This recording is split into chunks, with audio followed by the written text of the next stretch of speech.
எல்லாம் உள்ள ஏக இறைவனை பற்றி ஆரம்பம் செய்கிறேன். கேடில் உயிர்ச்செல்வ கல்வி யாதனை மாணவர்கள் மற்றவையர் என்ற வள்ளுவரின் வாயிலுக்கேற்ப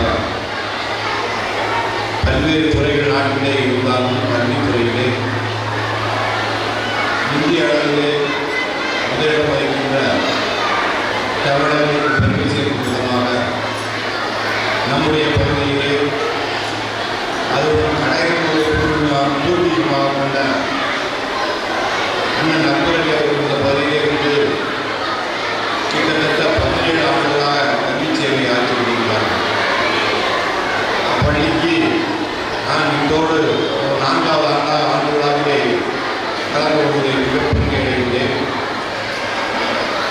பள்ளியை நடத்துவது என்பது எவ்வளவு கடினம் என்பது அதை நடத்துபவர்களுக்கு தான் தெரியும். ஏதோ பசங்க போகிறாங்க, இருக்காங்க, வராங்க அப்படின்னு சொல்லி நம்ம நினைப்போம். ஆனால் அது எவ்வளவு சிரமங்கள் இருக்கிறது, அந்த சிரமங்களை தாங்கி கொண்டு நம்முடைய பிள்ளைகளை எவ்வளவு கவனித்தோடு அவர்கள் உங்கள் இல்லத்துக்கு திரும்ப வருகின்றவரை அவருடைய பாதுகாப்போடு வைக்க வேண்டியது அப்பள்ளியில் இருக்கக்கூடிய ஆசிரியர்களுடைய கடமை. அந்த ஆசிரியர்களுக்கும் வாழ்த்துக்களை தெரிவித்துக் கொண்டு மாணவர்களுடைய பெற்றெடுத்த பெற்றோர்களாகிய தாய்மார்களுக்கும் தந்தைமார்களுக்கும் மேடையில் இருக்கின்ற என்னோடு பணியாற்றுகின்ற அன்பு தம்பி நம்பிக்கைவர்களும் அன்புக்குரிய இல்லாதவர்களுக்கும் முகமது கலி அவர்களுக்கும் மற்றும் என்னோடு வந்திருக்கின்ற ஷேக்வர்களுக்கும் பள்ளியினுடைய தலைமை ஆசிரியர் ஆசிரியர்கள் அனைவருக்கும் வாழ்த்துக்களை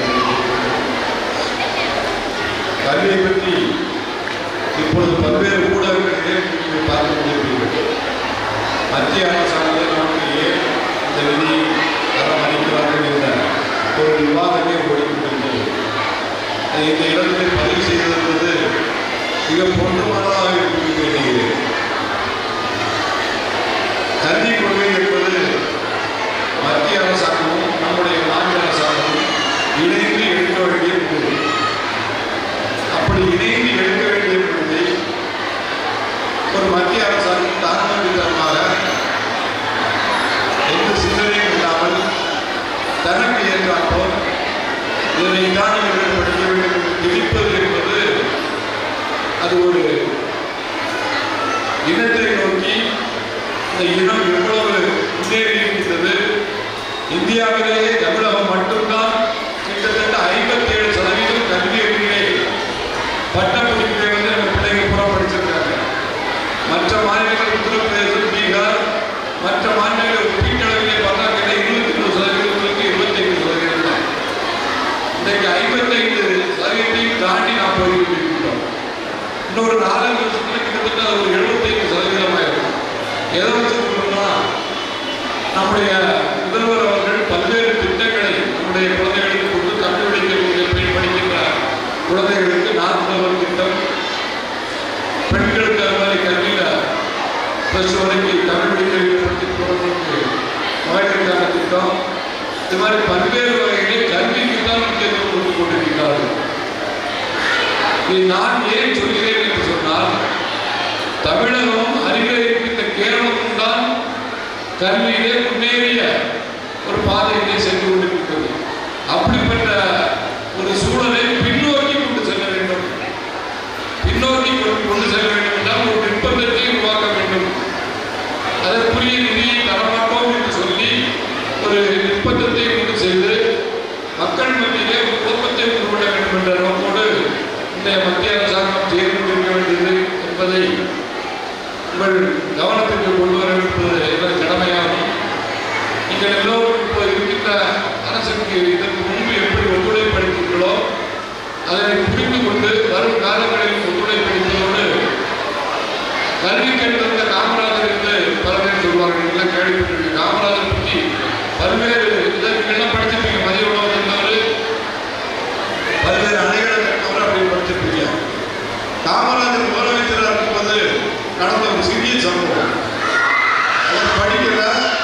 நடந்த சம்பவம் என்னன்னா, காமராஜர் முதலமைச்சராக இருக்கிற அப்ப இருந்தவங்களுக்கு மெடிக்கல் சீட் நீட் எக்ஸாம்லாம் வச்சுட்டாங்க.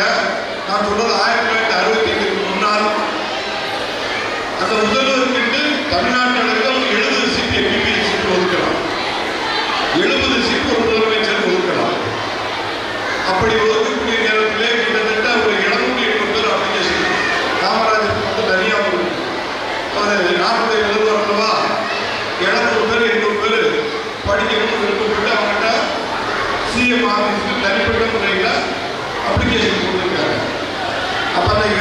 இன்னொரு அப்ளிகேஷனையும் காமராஜர் என்ன செய்தார், ஐஏஎஸ் ஆஃபீஸர்ஸ் அவர்களிடம் 4-5 பேர் இருப்பாங்க, அவங்கள்ட்ட கொடுத்து இந்த நல்ல கேண்டிடேட்ஸா ஒரு 70 பேரை செலக்ட் பண்ணுங்க அப்படின்னு சொல்லி காமராஜர் சொல்றாரு.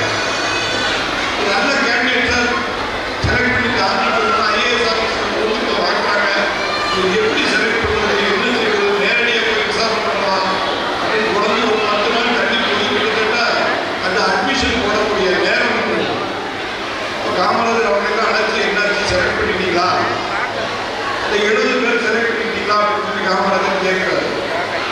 அப்போ அவங்களால பதில் சொல்ல முடியல, ஏன் அது என்ன உங்களுக்கு சிரமம் அப்படின்னு கேட்கிறாரு. இல்லைங்க எப்படி எந்த அடிப்படையில் செலக்ட் பண்ணுறது, பொருளாதார ரீதியாவா எந்த அடிப்படையில் செலக்ட் பண்ண எனக்கு தெரியல அப்படின்னு சொல்லி பதில் சொல்றாங்க. அந்த அப்ளிகேஷன் எல்லாம் என் கிரேட் பாருங்க காமராஜர் சொல்லிட்டு அந்த அப்ளிகேஷன்லாம் வாங்கி வச்சுட்டு ஒரு மணி நேரத்தில் 70 பேரை செலக்ட் பண்ணி கையில் கொடுத்து போட சொல்லிருங்க அப்படின்னு காமராஜர் சொல்லிட்டாரு. வாங்கிட்டு போயிட்டாங்க, எல்லாருக்கும் அட்மிஷன் போட்டாங்க. அதுக்கப்புறம் ஐஏஎஸ் ஆஃபீஸர் காமராஜருக்கு நெருக்கமான ஒருவர், ஐயா கிட்டத்தட்ட 10 நாளைக்கு எல்லாரும் ஒரு ஐஏஎஸ் பசங்களை செலக்ட் பண்ண முடியலையே, நீங்க எப்படி 1 ஹவர்ல இந்த மாதிரி பசங்களை செலக்ட் பண்ணீங்க அப்படின்னு சொல்லி கேட்கும்போது இந்த அப்ளிகேஷன் காப்பிலாம் எடுத்து பாருங்க, அந்த 70 பேரோட தாய் தந்தையர் கையெழுத்தும் கை நாட்டா இருக்கும், மற்ற பேர் எல்லாம் கையெழுத்து போடுறாங்க. அப்போ கையெழுத்து போடுற பிள்ளைகள்லாம் ஏற்கனவே படிச்சவங்க, அவங்க வேற வாய்ப்பை நோக்கி போய்விடுவார்கள், இவர்களுக்கு அந்த வாய்ப்பு புதியது, எனவே அவர்களுக்கு கிடைக்கும் என்று அந்த இடத்தை ஒதுக்கினேன் என்று காமராஜர் அழகாக சொன்னார். நான் எதற்காக இதை சொல்கிறேன், கல்வி கற்றால் மட்டும் போதாது, அந்த கல்வியை அடுத்தவர்களுக்கு நாம் கற்றுக் கொடுக்க வேண்டும். அந்த இடத்திலே இந்த